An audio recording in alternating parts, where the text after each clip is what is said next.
अस्सलाम वालेकुम टीम।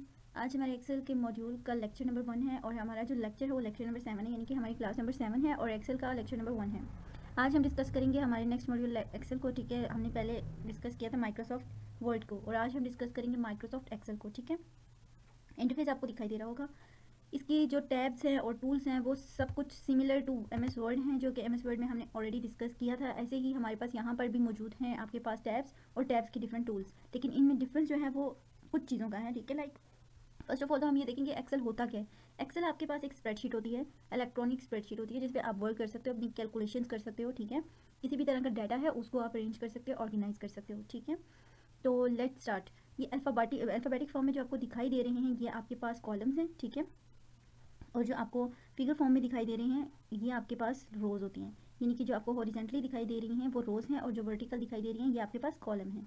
ठीक है, तो आप ये भी कह सकते हो कि Microsoft Excel is a combination of rows and columns. ठीक, अच्छा, तो ये जो आपके पास बॉक्सेस बने हुए हैं ये बॉक्सेस नहीं हैं, इनको हम सेल्स कहते हैं। इनको एक्सेल की ज़ुबान में या माइक्रोसॉफ्ट ऑफिस की ज़ुबान में सेल्स बोला जाता है। सेल्स क्या होता है? एक ऐसा वर्क स्पेस होता है जिसमें आप अपना डाटा एंटर करते हो। ठीक है, और फर्स्ट ऑफ ऑल तो मैं आपको ये बताना चाहूँगी कि हमारे पास पहला फाइल का ऑप्शन है। फाइल के ऑप्शन में सेम टू सेम वही सब कुछ है जो आपके पास वर्ड में मौजूद होते हैं। इसमें हमारे पास टेम्पलेट्स अवेलेबल हैं। टेम्पलेट्स डिफरेंट है, आपको यहाँ पर मैं बता देती हूँ कि हम एक्सेल में क्या क्या कर सकते हैं। तो टेम्पलेट से भी आपको पता चल रहा है कि आप क्या क्या कर सकते हो। इसमें बिजनेस के हवाले से कोई डाटा वो सेव कर सकते हो, पर्सनल डाटा सेव कर सकते हो, प्लानर एंड ट्रैकर्स बना सकते हो, लिस्ट बना सकते हो, बजट लिस्ट बना सकते हो, चार्ट या कैलेंडर्स बना सकते हो। मैं बिजनेस पे क्लिक करती हूँ तो आपको दिखाई देगा जो बिजनेस से रिलेटेड हमारे पास टेम्पलेट्स हैं वो किस टाइप के हैं।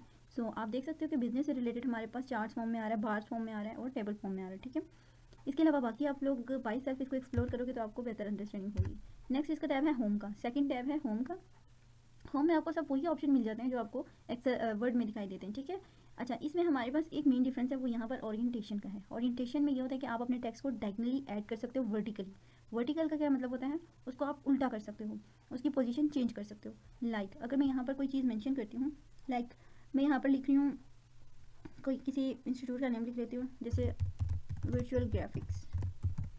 वर्चुअल ग्राफिक्स है तो अब मैं इसको एक्सपेंड करना चाह रही हूँ, तो ये देखिए मैंने एक्सपेंड किया, ए को एक्सपेंड करूँगी ताकि मेरा इस सेल के अंदर पूरा आ जाए। अब आप मैं इस पर क्लिक करूँगी तो वो मुझे ऑप्शन दे देगा कि आप क्लॉकवाइज जो इसको रोटेट करना चाह रहे हो, वर्टिकल टेक्स्ट लिखना चाह रहे हो यानी स्ट्रेट लाइन में, रोटेट अप की तरह, यानी कि जो टेक्स्ट है उसकी पोजीशन आप रोटेट करना चाह रहे हो। और इसके अलावा है फॉर्मेट सेल एलिमेंट। ठीक है, यहाँ पर अगर मैं इसको क्लिक करती हूँ तो आप ये देखोगे कि मेरा जो टेक्स्ट लिखा हुआ है वो चेंज हो गया, इसकी पोजीशन चेंज हो गई है। अगर मैं इसके ऊपर क्लॉकवाइज पे करती हूँ तो ये क्लॉकवाइज मतलब उसके ऑपोजिट हो गया, वर्टिकल करती हूँ तो ये सीधा लिखा आ रहा है। ठीक है, और रोटेट टेक्स्ट आप करती हूँ तो ये ऊपर की तरफ चला जाएगा। तो ये आपके पास ओरिएंटेशन का इसमें डिफरेंट है। बाकी एलिमेंट भी है इसके अंदर मौजूद है, आप यहाँ से चाहें तो इसकी मैनुअली एलिमेंट भी कर सकते हैं, सॉरी ऑटोमेटिकली।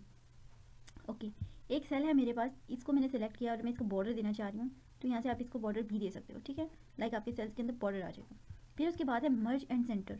अब रैप टेक्स्ट क्या होता है ये हमने एक्सेल में नहीं डिस्कस किया था। रैप टेक्स्ट बेसिकली आपको वो था कि आपने अगर किसी भी सेल के अंदर टेक्स्ट लिखा है, लाइक मैं इधर यहाँ पर लिख देती हूँ विजुअल यूनिवर्सिटी, और मैं इसके बाद इस पर क्लिक कर देती हूँ और यहाँ से मैं इसको रैप टेक्स्ट करूँगी तो देखिए ये रैप टेक्स्ट फॉर्म में आ जाएगा। बेसिकली अभी मेरे टेक्स्ट की पोजीशन कुछ ऐसी है जिसको ये रैप नहीं कर पा रहा। ठीक है, मर्ज एंड सेंटर का मतलब ये होता है कि ये एक सेल है, ये दूसरा सेल है। अब मैं चाहती हूँ मैं इन दोनों सेल्स को कंबाइन कर लूँ। मर्ज का मतलब होता है इकट्ठा करना। मैं चाहती हूँ कि मेरे दोनों सेल्स जो है मर्ज हो जाएँ और ये सेंटर में आ जाएँ, तो मैं इन दोनों को सेलेक्ट करूँगी। सेलेक्ट करने के बाद मैं मर्ज एंड सेंटर करूँगी तो देखिए ये मेरा मर्ज भी हो गया और जो मेरा टेक्स्ट है वो सेंटर में आ गया। ठीक है, मर्ज का मतलब इकट्ठा हो गया और सेंटर का मतलब वो टेक्स्ट जो था मेरा सेंटर में आ गया। इस पर आप क्लिक करते हैं तो आपको मजीद ऑप्शन दिखाई देते हैं, मर्ज सेल्स, उसके अलावा अनमर्ज सेल। अनमर्ज करूँगी तो ये दोनों आपस में अलहदा हो जाएंगे।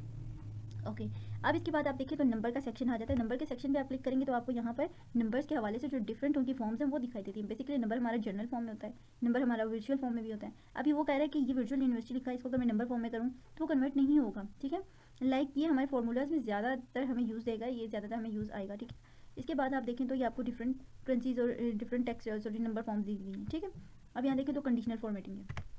Before I go to conditional formatting मैं यहाँ पर एक डाटा एंटर करती हूँ, 10, 15, 20, सेम हेयर 20, 30, 40। ठीक हो गया।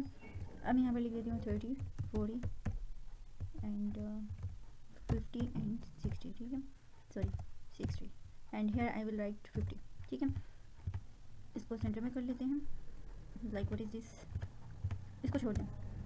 अब मेरे पास ये दो डाटा हैं, ठीक है। इसमें मैंने कंडीशनल फॉर्मेटिंग लगानी है, तो आप ध्यान से देखिएगा कंडीशनल फॉर्मेटिंग होती गई। अब हाईलाइट सेल्स रूल का मतलब ये है कि मैं अपने सेल्स को हाईलाइट करना चाह रही हूँ, मतलब मैं उन वैल्यूज़ को हाईलाइट करना चाहती हूँ जो मैं चाहती हूँ ग्रेटर देन हो 20 से, 30 से, 40 से और 50 से। अब मैं कहती हूँ कि जो ग्रेटर देन, लाइक उसने ऑटोमेटिकली सिलेक्ट कर लिया 35 को छोड़े, अब मैं 30 लिखती हूँ। मैं कहती हूँ कि जो 30 से ग्रेटर है ना, जो 30 से ग्रेटर है उनको तुम ग्रीन कर दो, तो उसने उनको ग्रीन कर लिया, ठीक है।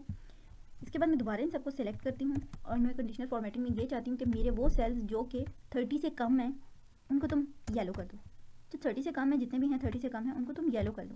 ओके करूँगी तो उसने येलो कर दिया, बट आप देख लो जो 30 हैं वो येलो नहीं हुए क्योंकि हमने 30 पे कंडीशनल फॉर्मेटिंग नहीं लगाई, 30 से ग्रेटर और लेस पर लगाई है, ठीक है। तो ये हमारी होती है कंडीशनल फॉर्मेटिंग। अब इस सबको सेलेक्ट करते हैं। सेलेक्ट करने के बाद देखिए आपके पास फॉर्मेट एज टेबल का ऑप्शन आ रहा है। फॉर्मेट एज टेबल पे जाने के बाद ये कि मेरे पास जो डाटा है इसको मैं टेबल फॉर्म में लाना चाहती हूँ।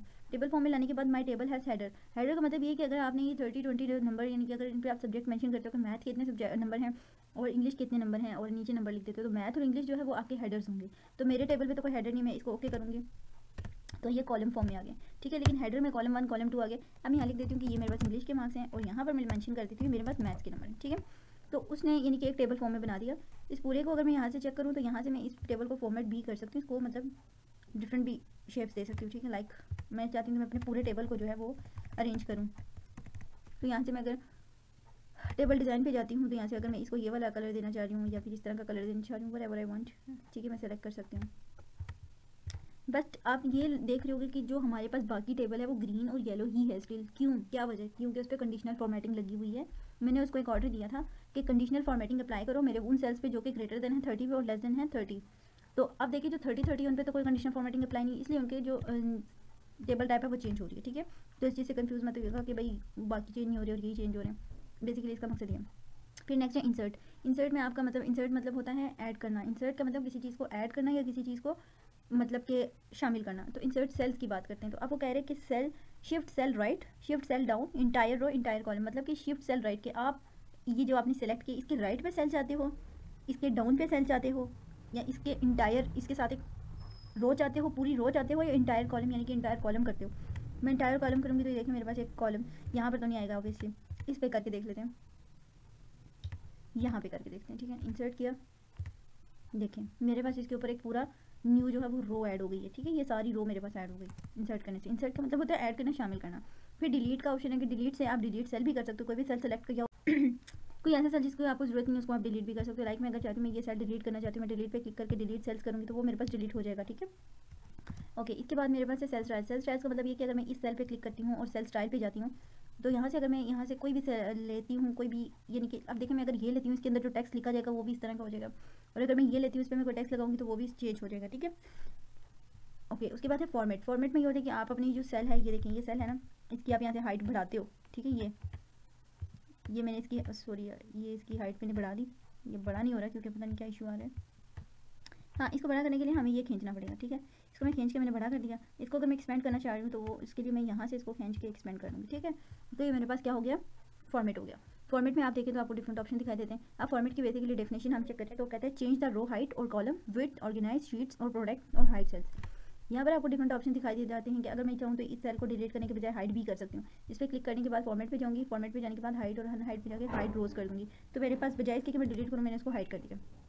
ओके, अब मैं ये चाहती हूँ कि ऑटो सम देख लेते हैं। ऑटो सम में आपको डिफरेंट ऑप्शन दिखाई दे रहे हैं, sum, average, count number, maximum, minimum. Sum क्या होता है? सम का मतलब होता है तो सबको सम अप करना। लाइक ये देखें, अगर मैं इसको सेलेक्ट करके यहाँ तक लेकर आती हूँ और मैं इसको सम पे क्लिक करती हूँ तो ऑटो सम हो गई, यानी कि टोटल क्या हो गया इसका, सम निकला है। सब मतलब इन सबको ऐड करके जो आंसर आता है इन सबको काउंट करना, ठीक है।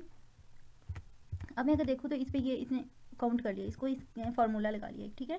यहाँ पर आप बेसिकली जितने भी समीशन अप्लाई करोगे, जितने भी सम लगाओगे, जितने भी कोई भी यहाँ से अगर आप फार्मूला लगाते हो ना तो वो जाहिर सी बात है एक फार्मूला उस पर अप्लाई हो जाएगा, ठीक है। इसी तरह अगर मैं दोबारा से इसको सेलेक्ट करती हूँ, यहाँ से सेलेक्ट करके इसको नीचे लेकर आती हूँ और मैं यहाँ पर ऑटो सम में जाके इन सबकी एवरेज लेना चाहती हूँ तो उसने एवरेज भी निकाल दी।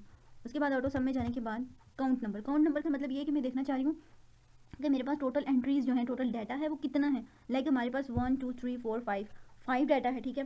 तो अब मैं अगर काउंट नंबर पे करती हूँ तो देखें उसने मुझे 7 बता दिया। क्यों 7 बताया? क्योंकि हमारे पास कितनी एंट्रीज हैं, 1 2 3 4 5 6 एंड 7, ठीक है। यानी कि हमारे पास 7 एंट्रीज मौजूद हैं, उसको कहते हैं काउंट नंबर।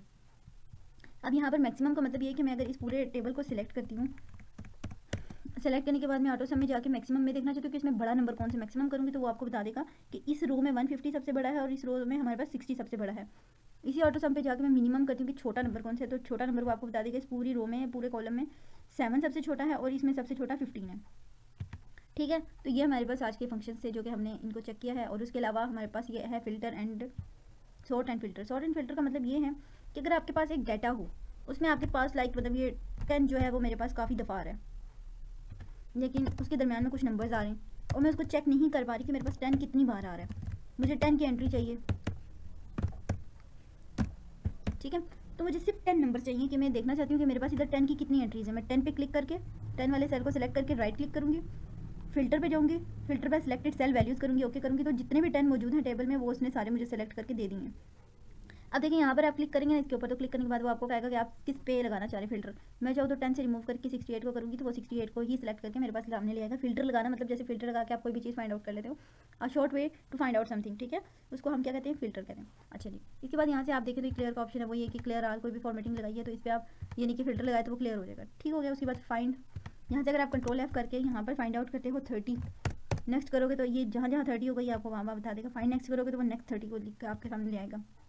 ओके टीम, तो आज का जो लेक्चर नंबर 7 है इसमें हमारे पास जर्नल व्यू था स्प्रेडशीट सॉरी एक्सेल का। एक और चीज़ मजीद बता दूं कि हमारे पास यहाँ पर शीट ऐड करने का ऑप्शन भी अवेलेबल होता है। यहाँ से आप चाहें तो शीट्स ऐड कर सकते हैं जितनी भी आप चाहें। शीट 1 पे आपका कुछ और काम है, शीट 2 पे आपका कुछ और, शीट 3 पे आपका कुछ और है। नीचे देखें तो आपको एक टेबल दिखाई दे रहा होगा, ये बेसिकली IT वालों के लिए, तो जो IT वाले इस पर वर्क करते हैं। अच्छा, पेज लेआउट देखें, यहाँ पर आपको पेज लेआउट दिखाई दे रही होंगी, ठीक है। अब जो हमारा एक तो सिंपल फॉर्म में है, अगर शीट 1 पे जाए उस पर डाटा मौजूद है। अगर मैं पेज लेआउट पे जाती हूँ तो मेरा पेज पे जो डाटा है वो कैसे रिप्रेजेंट होगा, वो मुझे इस तरह से रिप्रेजेंट हो जाएगा डबल फॉर्म में। अगर मैं खाली इस पे लेकर आती हूँ तो वो मुझे सिर्फ एक व्यू दिखा दे रहा है पूरे पेज का, ठीक है।